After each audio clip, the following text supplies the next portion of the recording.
let's make some garlic king prawns, flambéed in brandy. Get your pan on the heat. A good glug of decent olive oil goes into the pan, and then we're going to add some salted butter. Don't worry about that stray bit of butter. He's also going back in the pan. The oil is going to stop the butter from burning. The butter's going to bring richness.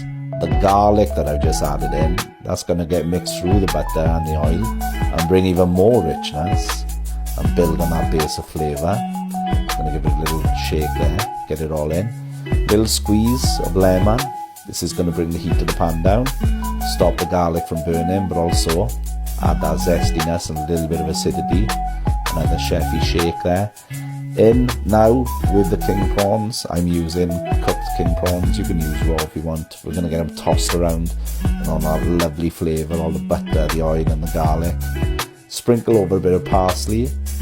It's my preference. I like parsley. You can use whatever herb you want. Other herbs do work with seafood, but I like parsley.